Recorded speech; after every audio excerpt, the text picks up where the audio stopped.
Seriously?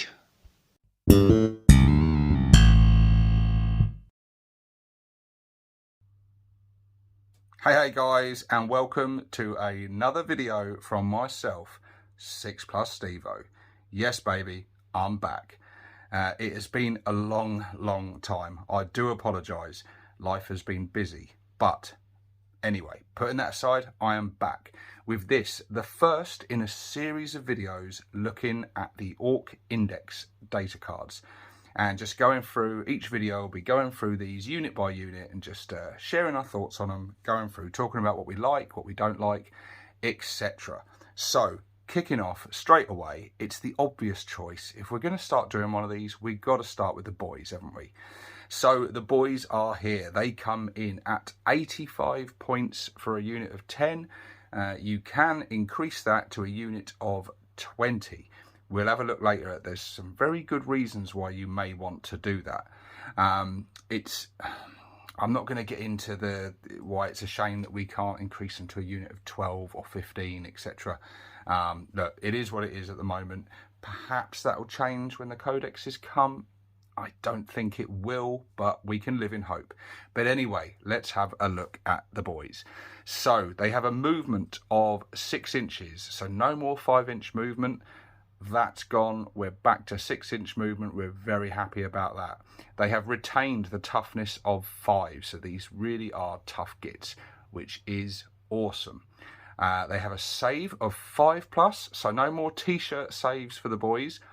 This is really cool because when you look at your Ork miniatures, specifically your boys, they're packing some pretty heavy armour. You know, it is sort of cobbled together and ragtag and stuff, and, you know, some of them have more than others and things, but generally, you look at a mob of boys, they're pretty heavily armoured, so I think the 5+ save feels right for the boys.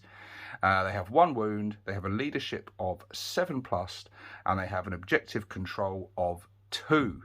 The boss knob, he has 2 wounds, otherwise is exactly the same in the stats department. Now they come with a choice of weapons.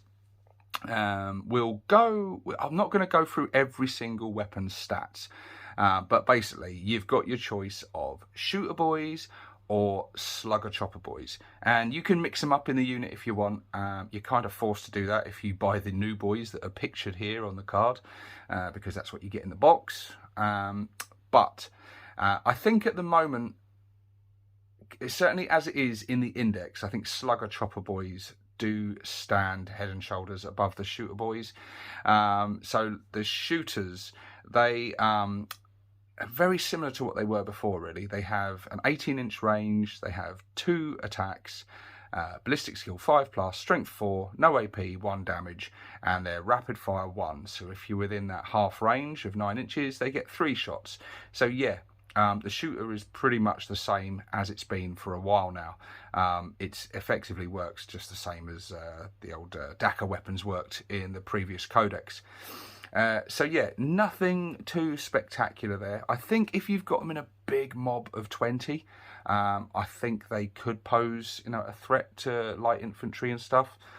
I'm just really hoping that when the codex comes out, that we get some kind of special detachment option that gives us like a shooty, you know, gives us some Bad Moon, freebooter vibes and improves our shooting somewhat, and then hopefully we'll get detachments that make Shoota boys like a viable option against Slugga chopper boys. Now Shoota boys still get 2 attacks because they come with the standard close combat weapon, so they have 2 attacks hitting on 3s, strength 4, no AP and 1 damage. So yeah, again, nothing's changed there. But when we go to Slugga chopper boys, they get an extra attack and they get that beautiful -1 to AP. Now yeah, they've only got sluggers, so they've only got a 12-inch range. In other respects, and only 1 shot. In other respects, they're the same as shooters, but they are pistols, so you have got that advantage of being able to shoot in combat as well, which makes them even more deadly in combat than they already are. So yeah, for me, Slugga chopper boys, it's sacrilege to say this, but Slugga chopper boys, you know, tactically speaking, game-wise, on the table, are probably the way to go. Can't believe I'm saying that. I mean, I'm still not going to use them because my heart's always going to be with Shoota boys, because I'm a bad moon, baby. But yeah, if you're looking to win games, I think Slugga Chopper Boys are definitely the better option. You have the option to put a rocket launcher in there. Rocket launchers are very nice at the moment. They've got the blast keyword, D3 shot, strength 9, AP -2, flat 3 damage. You know, obviously it's going to be hard to hit with them, but you could potentially get up to 3 shots with them. So yeah, they can spit out some nice firepower. The big Shoota is, I think, pretty much an auto include, specifically if you're using Shooter Boys. You might not want to put it in if you've got Slugga Chopper Boys, but since you don't pay any points for these now, or if you look at it the other way, you've already paid the points for them, you really probably should be putting a special weapon in there. And then we get to the boss knob. Now, I really like what they've done with his weapon options, primarily talking about the big chopper or power claw, which is going to be what most people go for, either one of those. And I think there's not much to call between them, really. I think they are pretty much on par with each other. Basically, the big chopper is, you're more likely to hit with it. It knocks a -1 off the AP and does 2 damage. Strength 7. You get 3 attacks. You get 3 attacks with the power claw as well, though.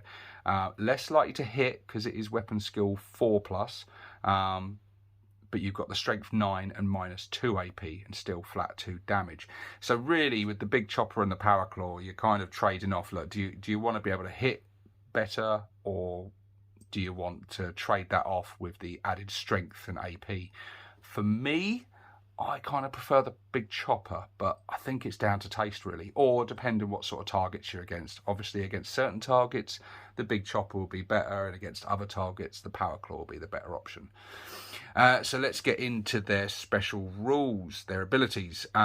Breaking Eds. While a war boss model is leading this unit in your command phase, the first time a battle shock test is failed for this unit that phase, if it is within range of an objective marker, you can choose to break some Eds. If you do, one bodyguard model in this unit is destroyed and you can re-roll the test.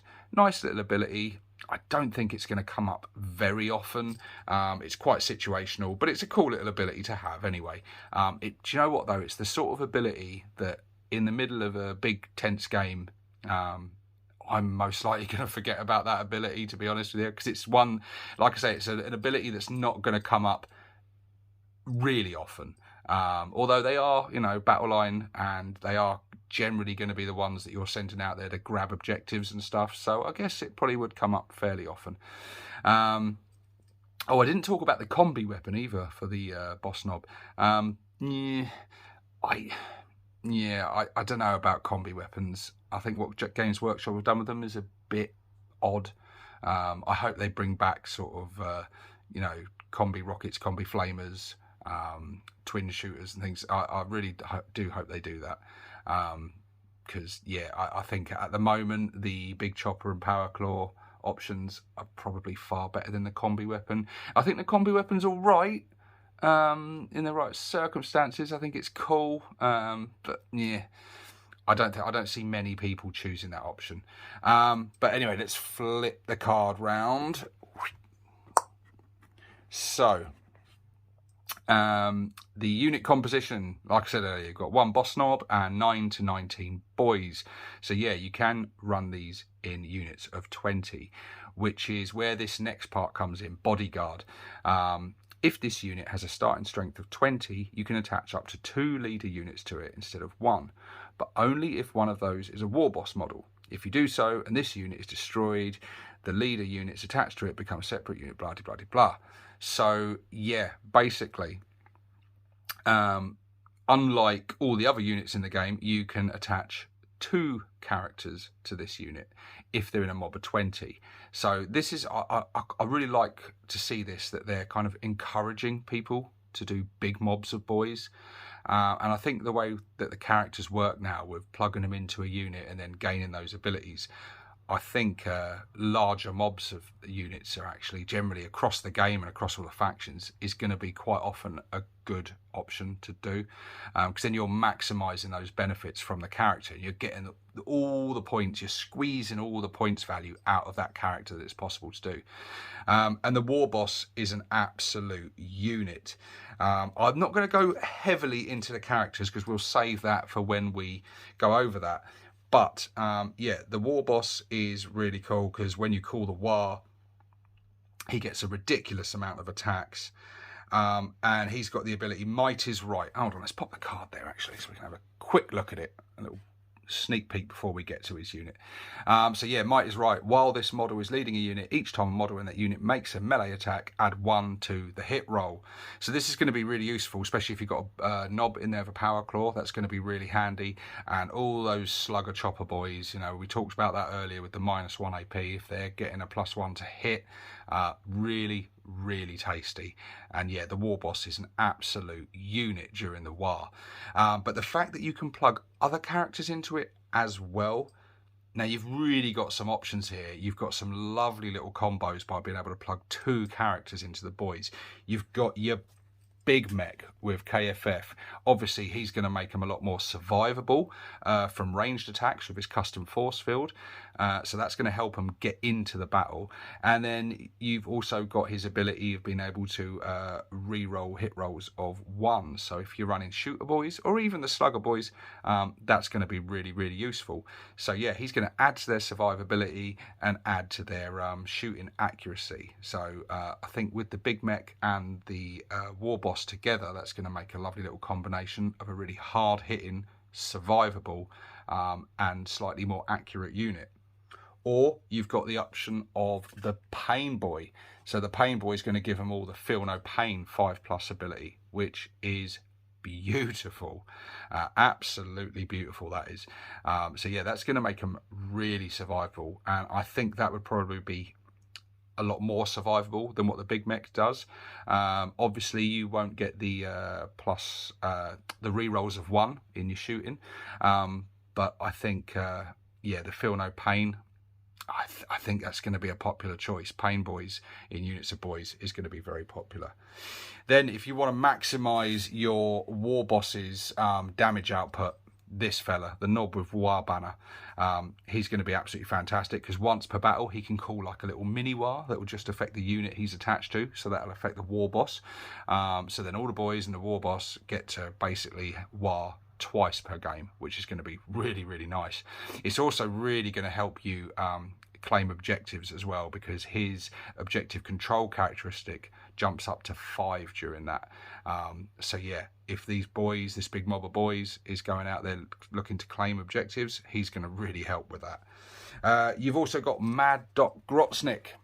Basically does exactly the same as a regular pain boy, but he also adds the ability that while he's leading the unit, they're eligible to declare a charge in a turn in which they fell back. So that could be fairly useful.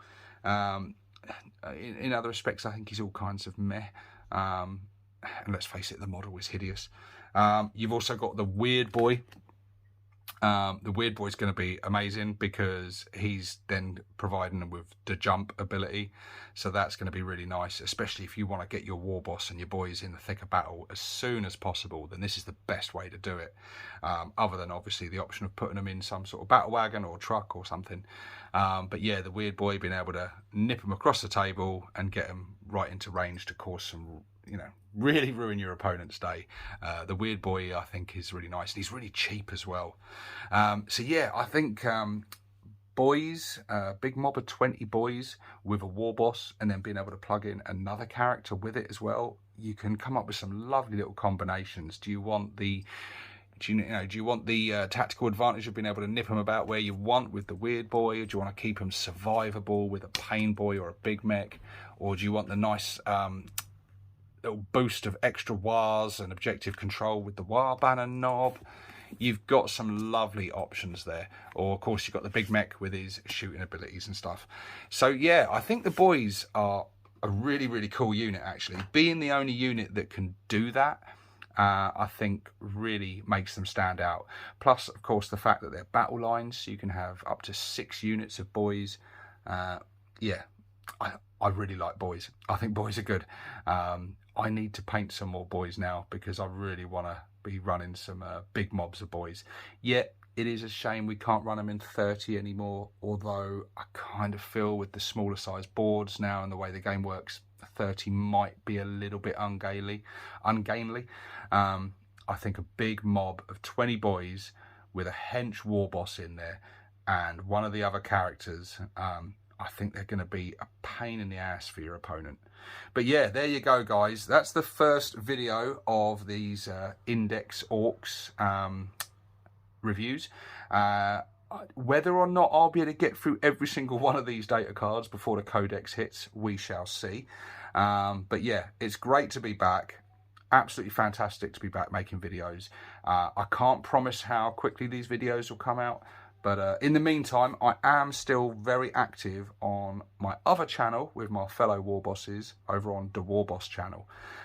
So go and check that out. We've got some great battle reports and all sorts of content on there. So I'll pop a link up in that. So go and check that channel out and subscribe to that.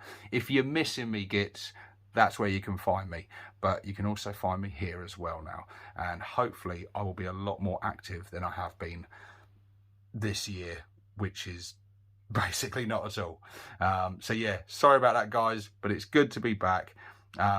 So far, loving 10th edition. I've only had one game thus far. In fact, if you want to see that game, go over to Essex's channel now and go and check that out. I'll pop a link to that up in the corner as well and at the end of the video. So yeah, go and check out that battle report. That was great fun. Really liking 10th. It feels like editions of old. It's absolutely fantastic. Also, I've got to say, loving these data cards. I really hope Games Workshop does not go back to a book form codex because these are so useful in game. I absolutely love them and I think it's the way forward. But yeah, guys, share in the comment section below what you think of the data cards. Are you enjoying 10th edition? And what do you think of the boys? And tell me about the combinations that you've been trying on the tabletop. What do you think is the ultimate combination of what characters to plug into your boys unit, and how are you running them? Let me know what you think. Guys, thank you very much for watching. This is 6+ Stevo signing out.